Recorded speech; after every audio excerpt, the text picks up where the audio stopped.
Talk to me about the importance of building sustainable brands and products that are made in the USA.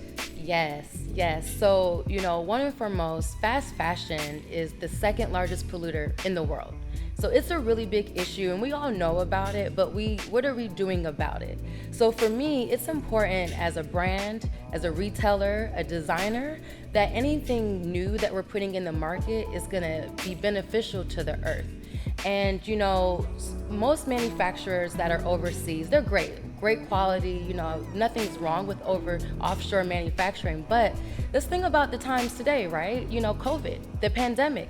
When that happened, there was a lot of products that got stuck at the border. There was a lot of brands that could not use the things that they had for months, and some of them are still stuck there. When you manufacture domestically, everything is in a 15-mile radius. We manufacture in Los Angeles, and it's so important because we're reducing our carbon footprint. So instead of flying or cargo on the water, now everything's here, and you're reducing a whole big step that is taking place just to get your product here.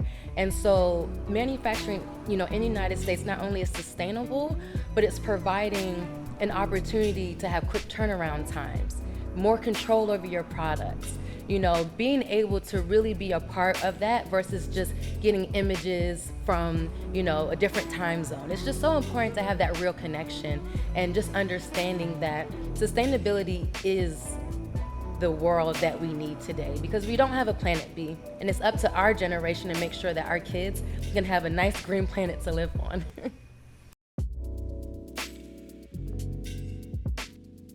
So my first time even learning about hemp was in Amsterdam. And I was a little flabbergasted because I grew up in an agricultural state, and not one time have we ever learned about it. And when I learned about hemp and its benefits, that it's one of the most powerful plants that we actually have, one of the oldest as well, it's not new. And you can create over 50,000 products with it using the entire stalk, right? It's almost like a corn stalk. It's really tall, and you can use the leaves, the seeds, the base, the fibers, and all of that, turns into so many different products. So naturally, I can't make all of that. So I started with textiles because, it can do the exact same thing as cotton. And cotton, we use that in about 90% of all of our products, from apparel to upholstery, everything, right? And to grow cotton, you need chemicals, you need herbicides, artificial fertilizers. You have to spray it almost every hour because the bugs are trying to eat it. And because of that, think about all that poison that is being on our clothes that the farmers have to ingest, right? And on top of that, outside of all the chemicals, right? Because imagine with the chemicals, it's drying it up. You need a lot of water to keep the crop, going before it dries out. So I would just say, if you think about your outfit, it takes maybe about 20,000 liters. It fluctuates the number, but about 20,000 liters to make one outfit. That's a lot of water. Now for hemp, you need about 4 times less that amount, and 4 times less the amount of land as well. So you can get double the yield using hemp versus cotton. It's so important to understand, that what we wear impacts our ecosystems, impacts the workers and our atmosphere.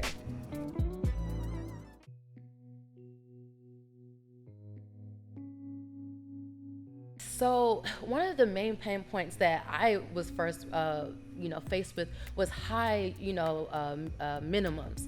So to start, most they want you to have 500, 1,000. You might get lucky if you get 300 pieces, but that's a lot of products to make without even having a demand for it. So, and then on top of that, most of these manufacturers are all overseas. We're all used to, manufacturing in China or Thailand or, some other place that seems more affordable. But is it affordable? Because what are the living conditions of these factory workers? What is the environments around them that that we're pumping in with how fast they have to turn around? And so on top of just that aspect, it's being overseas. Are you going to fly to China to check on your manufacturing, your products? No. More than likely, it's all communication, and communication is key.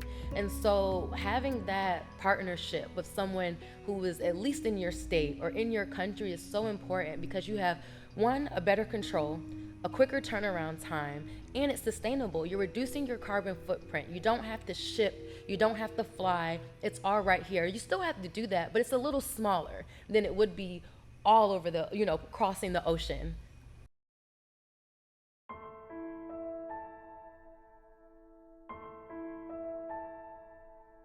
I mean, it is the most surreal moment. I'm trying not to cry. My father told me, hold on. My father, he started this with me. I was like, listen, I want to be a brand. He was like, well, if you want to get started, you gotta go to Magic.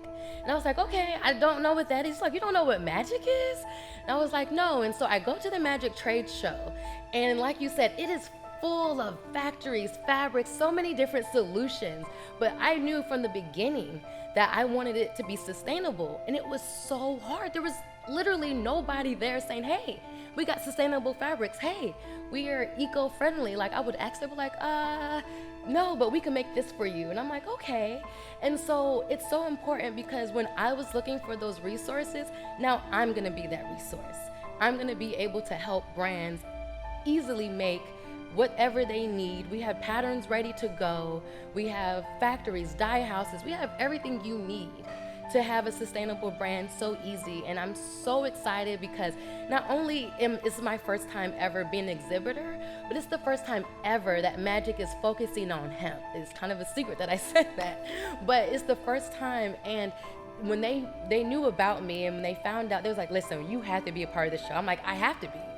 I am the footprint, the pioneer, and I just cannot wait to show people, how beautiful hemp really is.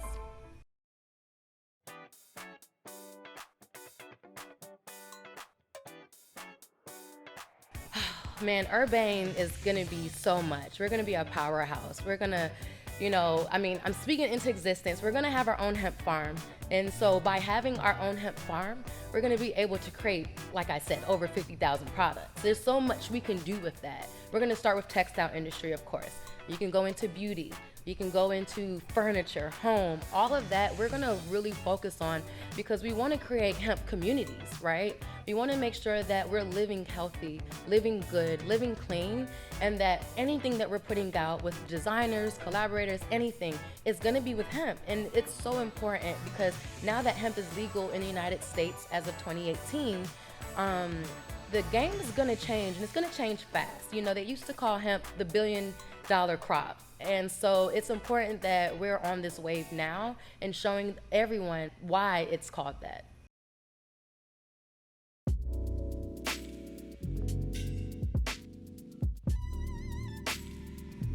Yes, Urbane is really a reflection of persona, right? Our page used to be the Urbane Traveler, right? Because it's really how you present yourself anywhere you go. You want to be sophisticated, polished, suave. That's kind of like the definition of Urbane if you look it up. But, I wanted our products to represent that. A lot of people, when they think about hemp, they think it's burlappy and hippie, and it's like, no. Hemp can be beautiful, it can be modern, and it can be just as sophisticated as a high expensive leather bag, but this is way better than that, And so with Urbane, it really is a reflection of what you stand for. You are sustainable. You are Urbane. You are the earth. We are everything. We're doing this together, and Urbane is just a reflection of that. And being with us is going to be easy. All those pain points I spoke about, we are making sure that you don't have that it's an easy transition, very smooth, and we just want everyone to win.